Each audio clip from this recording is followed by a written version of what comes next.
We continue today a series that we started 2 Sundays ago, and part of why we wanted to talk about this series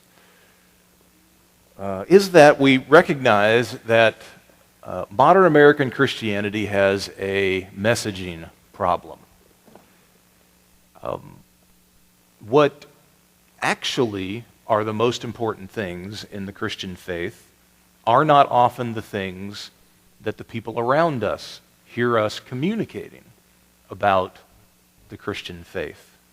And so we wanted to make sure that we cleared the air and made the message as clear as possible. For those of you who call our church home, you know that about 14, 15 months ago now, in a series called Big Love, we did this really for the first time intentionally as a church and really got back down to the two basic pieces of what the Bible itself says the Christian faith is all about. What Jesus himself says the Christian faith is all about. Love the Lord your God with all your heart, soul, mind, and strength, and love your neighbor the way that you yourself want to be loved. And it's that second great command that this series really focuses in on. For several reasons, here's one. The most repeated teaching of Jesus in your Bible is that second great command. We know this from the writings of the New Testament, that are the writings of the earliest Christians. We know that the thing that they taught the most, that they reiterated the most from the life of Jesus, was this simple concept to love your neighbor as yourself. So from the end of Jesus' life and the launch of the church throughout the era of the New Testament, a span of about 60 years, we know that these first followers of Jesus were in part taking the message of love your neighbor out to the known world, the Roman Empire and beyond. And the point to us is, of course, if we want to claim to be a church that is a reaching sort of church, a love your neighbor kind of church, then we need to pause. And we need to not assume that we know how to do it all right, or that we know what to emphasize or deprioritize. No. Let's stop. Let's go back to the pros here. Let's go back to the people who started this thing, and let's ask them. You tell us, if you thought love your neighbor was that important, so much so that it was the most repeated teaching of Jesus in your writings, then you tell us what it looks like to be a love your neighbor kind of church. And of course, if you're here as a Christian person, the benefit to you is, if this is one of the two most important things you can do in your Christian life, you're getting all kinds of insight about how those first Christians thought you should go about it. If you're not a Christian, you're hearing one of the two most important things you can do with your life. And you're finding out what that actually looks like. Here are two of the things we've talked about in the series so far. In Romans 13:8, a place where this teaching of Jesus is repeated in your New Testament, we're told that all Christian people should live their life from an IOU perspective. That is, I owe you my love instead of me thinking that you owe it to me first. And this general premise was supposed to guide the way that Christian people in every relationship with each other, with their family, and so forth, this is how they conducted themselves. And then last week, you ran across something that you probably didn't know had anything to do with love your neighbor. You didn't know it was so important to it, in fact. And it has to do with favoritism, with bias, with prejudice amongst the classes, the rich and the poor and those in between. That's how James talks about love your neighbor in James chapter 2. Well, here's another instance in your New Testament where the founders of the Christian faith and those who started the movement after Jesus repeated the love your neighbor command of Christ. This is St. Paul writing, founder of most of the churches in the Mediterranean world after Jesus, and this is how he invokes the second great command of Jesus. This has the notoriety of being Paul's first letter that he wrote, written somewhere around 47 or 48 AD, about 15 years after the death and resurrection of Jesus. And to these churches in the region of Galatia. Galatia is not a town, it's not a city, it's a region. It's like a state or a province. It's in what today would be modern central Turkey. So several churches, most likely, in several towns will eventually read this, not just one. St. Paul writes to them, "For you were called to spiritual freedom from the Old Testament law. But don't use that freedom as a chance for self-indulgence, but through love become slaves to one another. For the whole Old Testament law is summed up in this single commandment." There you go. "You shall love your neighbor as yourself. If, however, you bite and devour one another, be forewarned that you will indeed consume one another." Now, to begin to try to understand what Paul is addressing when he brings up the love your neighbor command here in Galatians 5:13 to 15, you need to know a little bit about these churches and why Paul wrote the entire letter of Galatians. Let me see if I can explain in brief. Someday, hopefully, as a church, we'll talk about the letter of Galatians because it is intensely practical and applicable to modern American Christianity, actually. But here it is in brief. So you have the first Christians show up in central Turkey. Most of the people in central Turkey know nothing of the Bible. They know nothing of the faith that came before Christianity, Judaism. They are mostly what the Bible would call Gentiles. They're non-Jewish people. They practiced pagan religions. And pagan religions in the first century world were weird. You worshiped all different kinds of gods, and you had to worship these different gods in different ways, and you had to make sacrifices for the right thing at the right time on the right day in order to manipulate these gods into doing what you wanted them to do. You lived your life in abject fear of making some god that you may not even know upset with you, and then it's going to ruin your life forever. This is the kind of religious environment that the Christian message entered into. And so the first Christians show up in central Turkey sometime in the 40s AD, and they start to preach Jesus. The simplicity of Jesus. The grace of Jesus. The forgiveness that is available to us by faith in Jesus.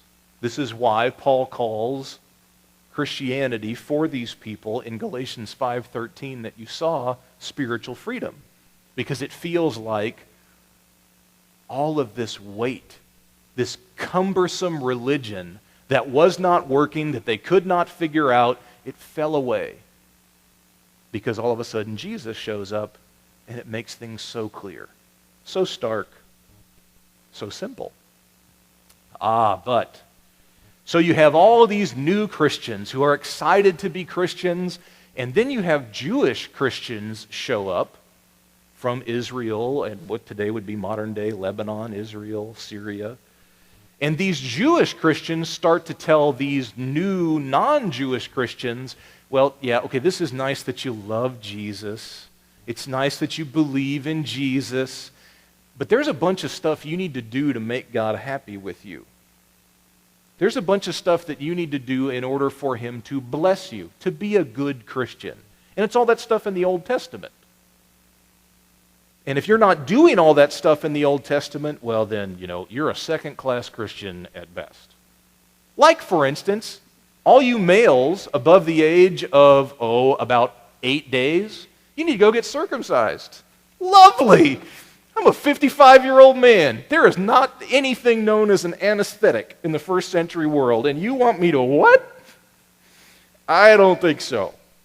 So what you can tell is all of a sudden you have these non-Jewish Christians who only believed in the simple message of Jesus and trying to live that out together.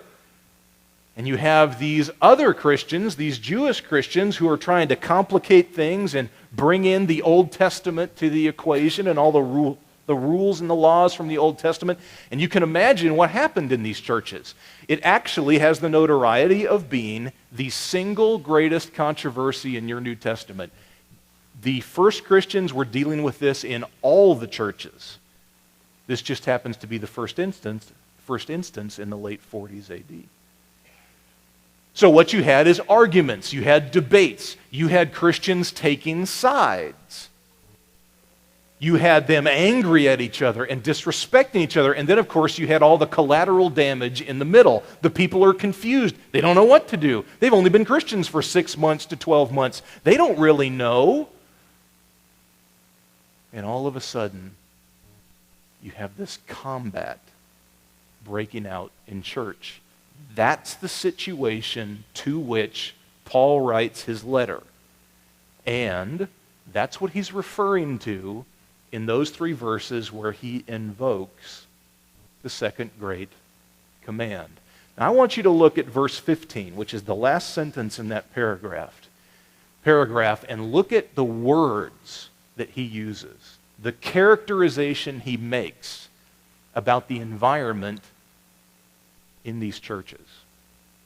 He says, if, however, you bite and devour one another, those, just like in English,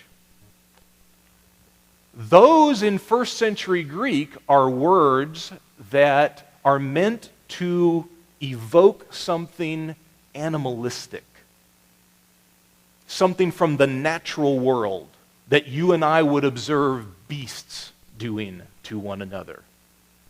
This is what a lion does on the Serengeti plain to that poor, unfortunate wildebeest. He bites and devours him. And St. Paul says to these Christians, what I am observing in your midst is that you, in this controversy toward one another, are biting and devouring one another. And whatever else is wrong about that, let me tell you what is most fundamentally wrong with that. It violates the second greatest commandment of Jesus, to love your neighbor. Now that you know what Paul was addressing in those 3 verses in Galatians, let's pause to think about the biting and devouring of Christians and churches. What are some of the controversies or debates that mark the modern American church? What subjects? I've been a pastor now for 20 years. In my 20 years, I have seen the controversies shift and change. Here are some of the subjects. Should a woman be able to serve as a pastor or an elder or a deacon in a church? Christian people today still disagree about that. I have seen that be a huge issue in the American church. I've seen the issue of creation versus evolution be an issue in the American church. That if you really were a Bible-believing Christian, then you'd really believe the way that Genesis 1, 2, and 3 read, and you wouldn't think that there's any evolutionary process involved. Or, how could you not think there's any evolutionary process involved? And of course, the one in our day is homosexuality, right? What is it? How off limits is it? How do we understand it? How do we understand what the Bible says about it? And it is all very much in play among all different kinds and stripes of Christians in America and around the globe. List goes on, things like abortion. Is it ever allowable? What's the rationale for or against it? And on down the line it goes. By the way, in individual churches, you have the same kind of controversies that come up. How are we going to use our money? How much should we pay the people who work for us? When is the appropriate time for us to do an addition to the building, to get our own facility? Why aren't we doing this? Why are we doing this? These are the things that go on in church all the time. I had something happen to me in the last 2 weeks that epitomized this polarization among Christians in churches and in the church at large. You know that we are in the process of hiring a new music coordinator. Well, part of the process is that we give them a written questionnaire. They have to fill it out for us so we can learn a little more about them. Well, one of the questions we ask in that questionnaire is, what do you think the really important essential beliefs that Christians can't disagree about are? And then what are the ones that you do think they can disagree about? Because we're a very eclectic, diverse church, and you know the way, like we do our summer message series, What's Up With That? We want to allow for differences where we can. And I had one of the applicants write back to me and say, well, here are my list of essential beliefs that everybody has to believe. And I won't tell you what they were, but it was a wider circle than ours. And he took some very definitive stances on things that I or you wouldn't. And I said, well, you're welcome to stay in the process if you want, but this is a place where you're going to have to bend to us, and you need to know what kind of church we are. And I got an email back pretty much telling me I don't believe in Jesus, I don't believe in the Bible, and he's not entirely sure I'm going to heaven. Because he and I don't agree on some of these hot-button controversial issues, or more importantly, we don't take a strong enough stance on them. Can you observe with me that if Paul were to live in the year 2013 and not in the first century AD, he might use the same kinds of graphic, animalistic words to describe the way we treat each other in the church about these issues that are controversial or debatable, yes? But think about individual churches for a moment. To me, I love that phrase in verse 15. It's a phrase that we're going to use because it is so picturesque. Biting and devouring. How have you observed in your life, which could be much or a little in church, how have you observed Christian people or churches biting and devouring each other? Because it's a question where you can probably find it in places other than just those controversial subjects that we were just talking about. How have you seen it? I bet you've seen it a lot of different ways. I bet you've seen it in nitpicking. I bet you've seen it in backbiting. I bet you've seen it in people being very grumpy with each other and hard to please. I bet you've seen it where somebody will say something about somebody else that is demeaning or mean. Very critical, but they'd never say it to somebody's face because that's the Christian way. Right? We cultivate, oftentimes, if we're not careful, the worst of human nature in church, and we end up looking like exactly the phrase that Paul uses, biting and devouring. Think about that literally. To me, the power of this picture is to imagine it. He's saying that in those churches in his day, it's like you have Christian people showing up to church on Sunday or going to one another's house on Wednesday for dinner, and they're showing up with body parts missing. Or big chunks taken out of their bicep, their quadricep, their stomach, their neck. It's like we're all the walking wounded because, for whatever reason, and sometimes because we think it's deserved, we bite and we devour each other. This seems to be something that's wrong with the human race, not just Christians. I was watching this week an HBO documentary on the late war correspondent Tim Hetherington. who lost his life on the front lines in Libya in 2011. It's well worth a watch.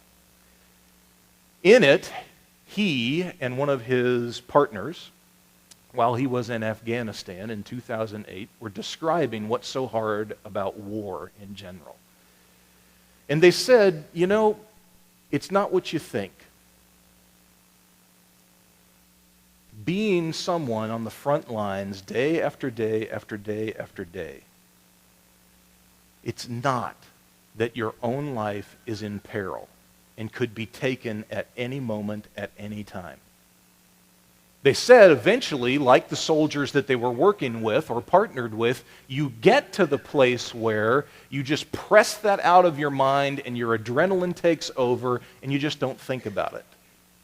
But they said the deepest trauma that anyone who has ever been in war, correspondent or soldier, will ever experience is the hurt and the pain you see inflicted on other people. Those are the things that 10 years later, you wake up at night in a cold sweat, and you cannot shake them. And I wonder how many Christian people, how many non-Christian people have been traumatized by watching the way that we treat each other, by watching the way that we talk about each other. It is what St. Paul would characterize as biting and devouring. But see, that's not enough. You need to personalize it, and so do I. The biblical perspective is that you and I, even the best among us, the most sincere, devout Christian among us, has to wrestle with basic human nature, the downside of being human. And part of the downside of being human, basic psychology would tell you, is that when you get into a stressful, difficult, argumentative situation, you are prone to do one of two things, neither of which are helpful. You will fight or you will flight. You become combative, or you disengage and you run away. And neither of those things promotes peace, brings harmony, creates accord. None of them. And there isn't a person in the room who is not hardwired by their physiology to fight or flight. So when we get into those hard moments where we disagree or something is going on that we don't like, you will experience one or the other. Here are some of the ways that it looks for you and me to bite and devour the people around us. And some of them you may not readily associate with those word images. Sometimes it looks like you being impossible to please. You're very critical. Someone would characterize you as grumpy.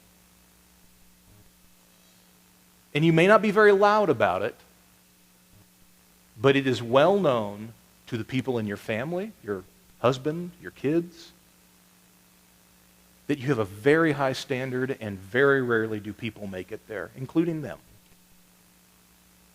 And that wears the people around you out. It bites and devours them. It chews them up. You could be someone who has a very strong flight instinct. So let me tell you what biting and devouring looks like for you. It looks like cool disengagement. You stop talking. When you do talk, it's only superficial. You will not give the best of yourself. You will not give your heart, your real feelings, your emotional investment. You will no longer give that to the person in question, be it a friend, a coworker, someone in your family, someone you go to church with. You're done. And so you take 2 giant steps backward, and we get distance. And that bites and devours the people you do it to. Chews them up. And it ends up hurting them as bad as if you yelled and screamed at them. See, now all of a sudden we're talking about everybody in the room, right? The more you look, the more you can find, there are times, not all the time, but I get it. I have personal characteristics or traits. I have instincts that bite and devour other people. And if I'm not careful, I may not even be able to tell. I may not even be aware that I'm doing it. And the higher the stress, the more likely you are to do those things.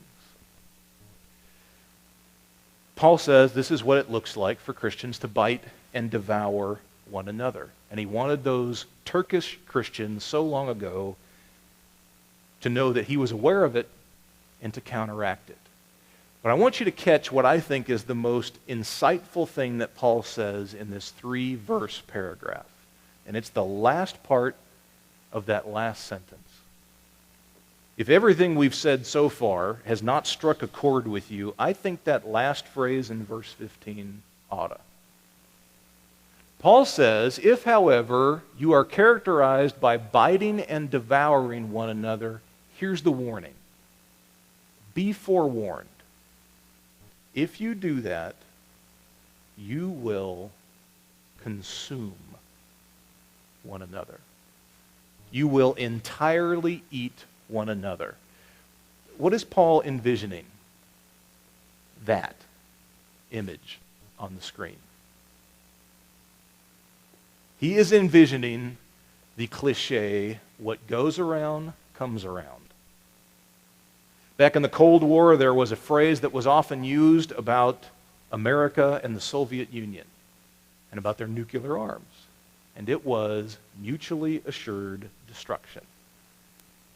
That if one party fired a nuclear weapon, the other one would fire one back, and ultimately they would both fire everything they had left, and the entire planet would be destroyed. And it was that mutually assured destruction that prevented both sides from ever firing the first missile. That's sort of what Paul's describing here. That if you are someone who is not careful to monitor and counteract your own ability to bite and devour other people, especially in this case, the people that you disagree with, it's coming back around to you. And the people you bite and devour are not the only ones who will be consumed. So will you. It will make its way around that circle, and it will boomerang back on you. This is a very common biblical idea, by the way, and it uses it all the time about all kinds of subjects. Like, for instance, in the next chapter, Galatians chapter 6, the Apostle Paul is going to use a phrase that even if you don't know the Bible well, you know. He is going to tell the Galatian people, you reap what you sow. What you plant into your life is what you ultimately harvest from your life. There is a connection between the two. St. James in his letter in James chapter 3 says it about our speech. Your tongue, he says, is like the rudder on a large ship. And if you talk about other people in a way that is hurtful or demeaning or makes you seem superior, then not only are you hurting them, yes, and that makes it wrong, but you need to understand something else. Your little tongue is like the rudder on a giant supertanker. And your tongue and the way you talk is going to steer your entire life. You will become the way you talk, is in essence what James is saying. So Paul says, hey, Galatian Christians, be mindful. You think you're arguing over these very important, controversial subjects. And so it's given you the license to bite and devour one another. There's a whole lot that's wrong with that. But here's part of what's wrong with that. You're going to eat yourself alive. And all of you will pay. And eventually, the Christian witness and the Christian vitality, the Christian love and the Christian life that those Christians shared in that church was going to be entirely consumed by their biting and devouring behavior. Maybe you might now think with me, wow, I wonder how much of my own life and what I don't like about it is the consequence of this kind of thing. The more you learn to think this way, that there is a connection between how you treat others and how you speak about others to what you yourself experience, the more it will begin to shape everything you do and everything you are. As you think about that principle, can you see places in your life where in the past you can already see how this was true? You did X to somebody, and sure enough, maybe not right away, Y came back around and got you. That if you treated somebody poorly, if you bite and devoured them, then sure enough, guess what happened to you? Eventually, you were bit and devoured yourself. What about today? What's going on in your life today that is the consequence of this dynamic that St. Paul lays out in Galatians 5:15? That when you treat each other in a biting or devouring manner, it is your own life, not just theirs, it is your own life that is eventually consumed. Where in your life today do you see that true? I bet you can. The more that you think about it, I bet you can. I bet there are things in your life right now that you don't like, and you need to begin to pay attention to those specific places, to those specific people. And now you have a new question to ask to interpret those dislikes. It's not just as simple or naive as, what is that person doing wrong to me that I don't like? If you live your life trying to answer that kind of question, I don't know that you'll ever be happy. But now Paul would say to you, wait a minute. Pay attention to those places in your life where you're uncomfortable or you're unhappy, because God uses pain to get our attention and to get us to address things that we need to. But now here's a new question to ask.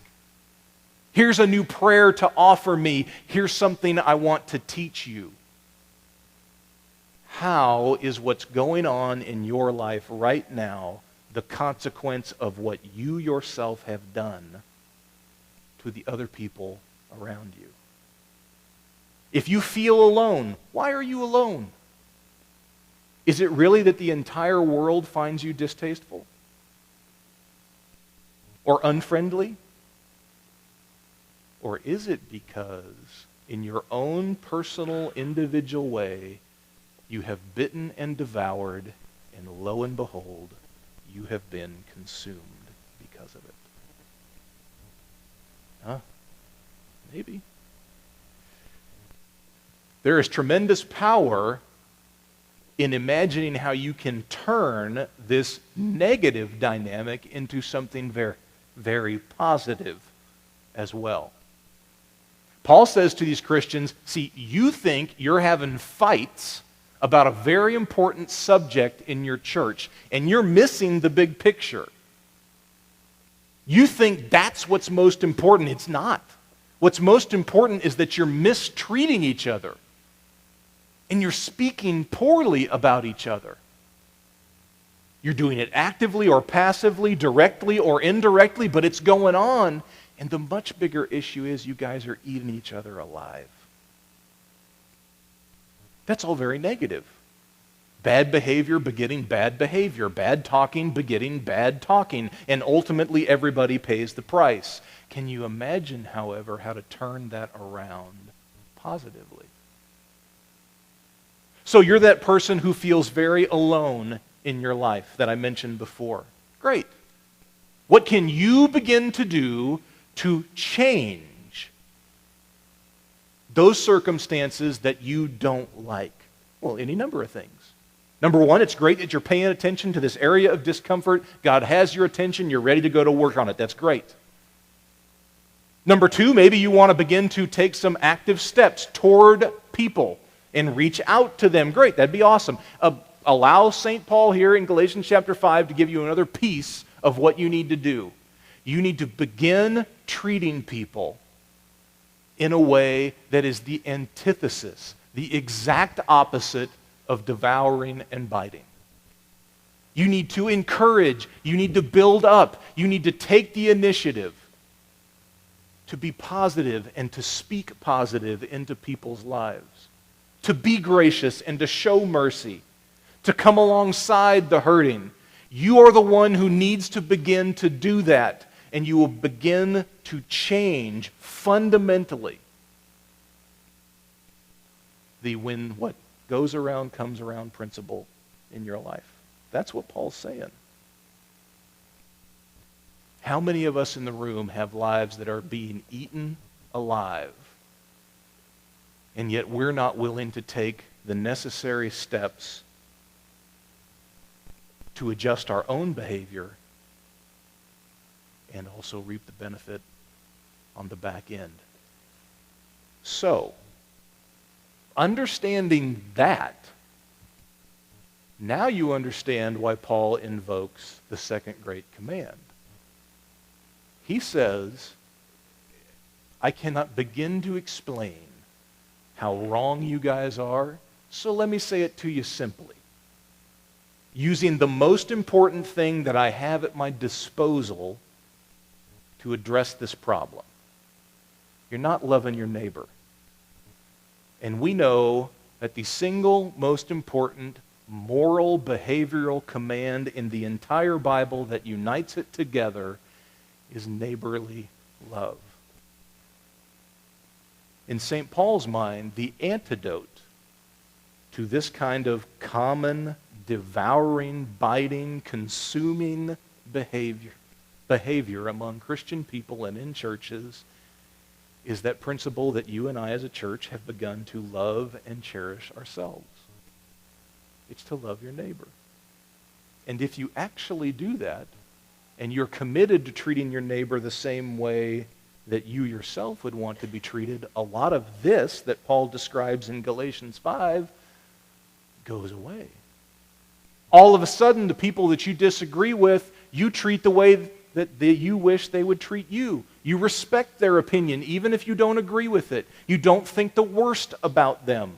You don't write them nasty emails telling them that they're going to hell.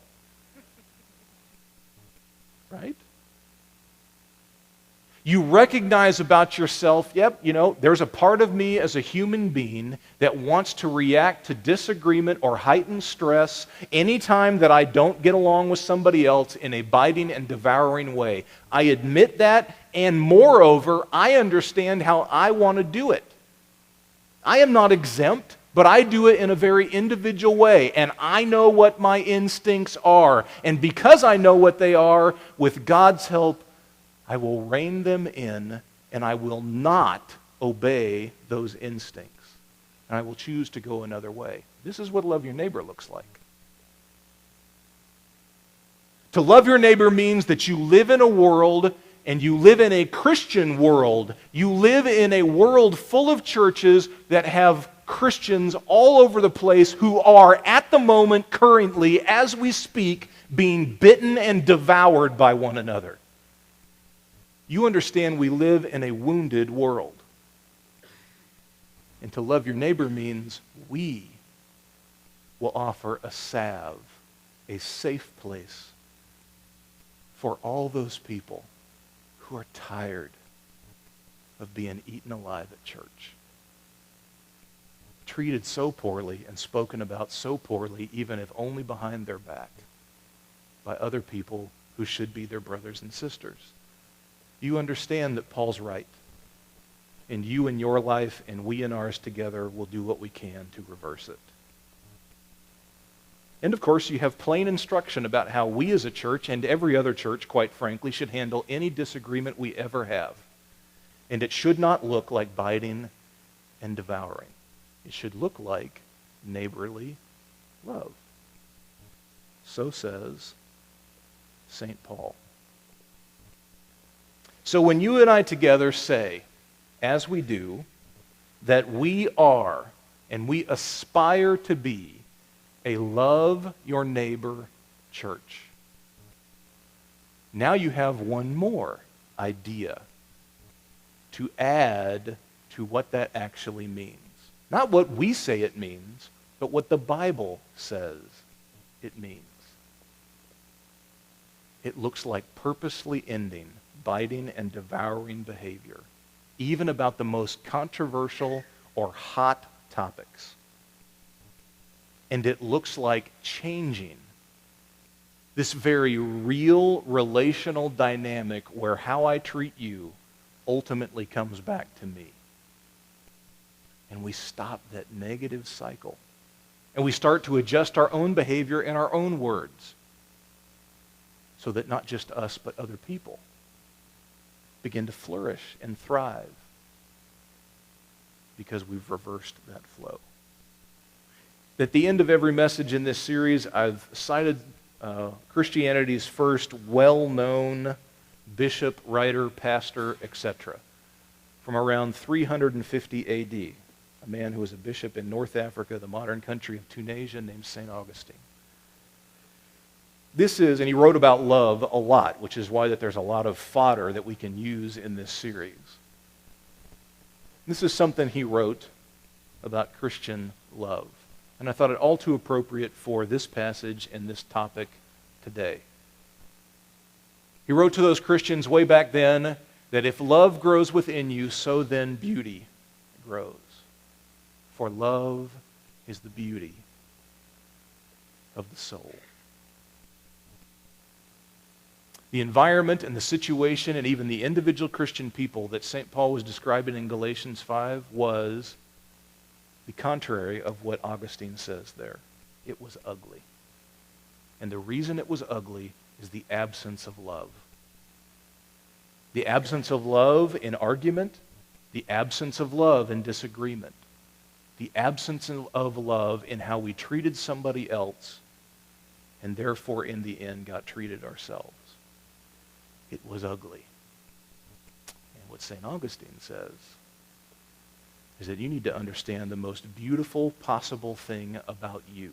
Whoever you are, whatever age, whatever gender, the most beautiful possible thing about you is love.